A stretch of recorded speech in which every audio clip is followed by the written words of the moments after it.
Baik, bismillahirrahmanirrahim. Assalamualaikum warahmatullahi wabarakatuh.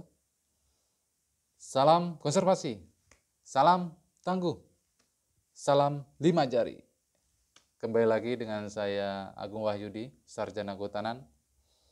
Pada hari ini kita akan melanjutkan pembahasan kita membahas Undang-Undang Nomor 41 Tahun 1999 tentang kehutanan. Kalau kemarin kita sudah bahas tentang pengertian ataupun istilah yang ada di undang-undang ini, yaitu tercantum pada pasal 1. Nah, kita akan mulai beralih ke pasal 2, bagian kedua, yaitu asas dan tujuan. Baik rekan-rekan semua, mungkin kita sering dengar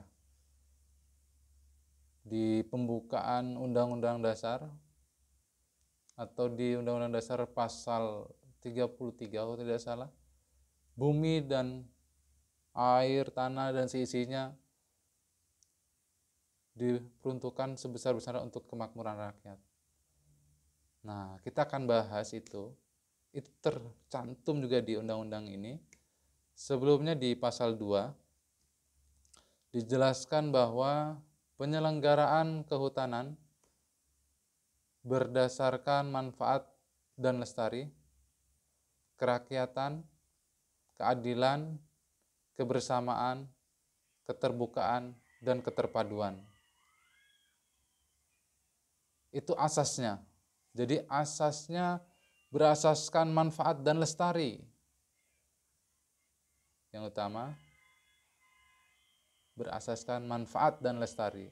Artinya dia memberikan manfaat dan lestari.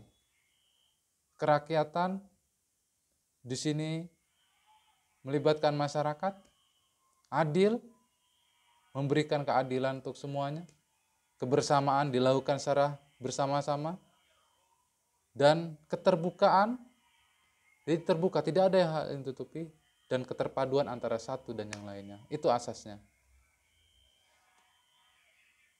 Dan penyelenggaraan kehutanan ini pada pasal 3 bertujuan untuk sebesar-besar kemakmuran rakyat. Ingat, bertujuan untuk sebesar-besar kemakmuran rakyat yang berkeadilan dan berkelanjutan. Yang berkeadilan dan berkelanjutan. Nah ini yang harus diingat. Semua itu memang buat sebesar-besarnya kemakmuran rakyat. Hanya saja ada catatan, harus ada yang diingat, harus ada syarat prasyaratnya. Yang pertama, menjamin keberadaan hutan dengan luasan yang cukup dan sebaran yang proporsional.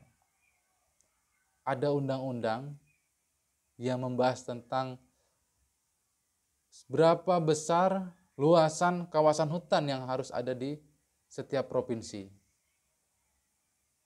Ataupun berapa luasan kawasan hutan yang harus dipertahankan, yang ideal pada setiap provinsi. Yang saya ketahui, batas kawasan hutannya itu luasannya adalah 30%. Itu adalah kondisi yang bagus, yang ideal. Lebih bagus lagi lebih dari 30%. Dan untuk diketahui, Provinsi Lampung, luasan kawasan hutannya saat ini sudah di bawah 30%. Di angka 28 atau 29% dari luas daratannya. Dan perlu dicatat, luas kawasan hutan. Luas hutannya nanti akan kita bahas. Yang pasti luasan hutannya tidak seluruhnya tertutupi dengan pepohonan. Lebih detail kita bahas pada vlog selanjutnya untuk permasalahan kondisi kawasan hutan di Provinsi Lampung. Yang kedua, catatannya adalah mengoptimalkan aneka fungsi hutan yang meliputi fungsi konservasi, fungsi lindung, dan fungsi produksi untuk mencapai manfaat lingkungan, sosial, budaya, dan ekonomi yang seimbang dan lestari. Kalau kemarin kita sudah membahas tentang fungsi kawasan hutan, ada konservasi, ada lindung, ada produksi, manfaatnya harus tercapai. Penyangga kehidupan, pengawetan keanekaragaman, memproduksi hasil hutan, itu semua harus tercapai. Sampai menghasilkan hasil berdampak pada kehidupan sosial, budaya, lingkungan, dan ekonomi. Dan ingat catatannya, seimbang dan lestari. Jangan tidak seimbang. Kemudian yang ketiga, catatannya adalah meningkatkan daya dukung daerah aliran sungai. Kita akan lebih jauh nanti pada vlog-vlog selanjutnya. Kita akan bahas tentang DAS. Orang mungkin mengenalnya adalah DAS, daerah aliran sungai. Itu seperti apa? Yang pasti bagaimana kita menjaga siklus air. Intinya di situ. Syarat yang keempat, meningkatkan kemampuan untuk mengembangkan kapasitas dan keberdayaan masyarakat secara partisipatif, berkeadilan, dan berwawasan lingkungan, sehingga mampu menciptakan ketahanan sosial dan ekonomi serta ketahanan terhadap akibat perubahan eksternal. Memang untuk di undang-undang bahasanya detail dan memang harus dipahami secara perlahan-lahan. Intinya pada poin keempat ini adalah dari penyelenggaraan kehutanan tadi itu yang sebesar-besarnya untuk kemakmuran rakyat, kita harus dapat mengembangkan atau memberdayakan masyarakat.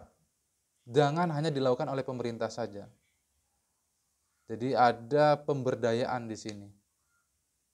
Yang kelima, menjamin distribusi manfaat yang berkeadilan dan berkelanjutan. Perlu diingat, menjamin distribusi manfaat yang berkeadilan dan berkelanjutan. Jangan sampai manfaat dari kawasan hutan ini dinikmati oleh rakyat yang segelintir dari sekian ratus juta rakyat Indonesia. Harus merata, harus adil, harus berkelanjutan. Karena kalau hanya bisa dinikmati oleh saat ini, anak cucu kita akan merasakan apa? Jadi prinsipnya adalah adil dan berkelanjutan.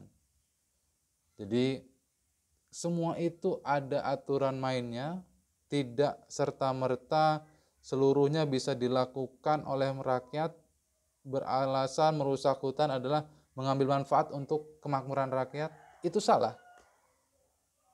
Kalau secara ilegal itu salah.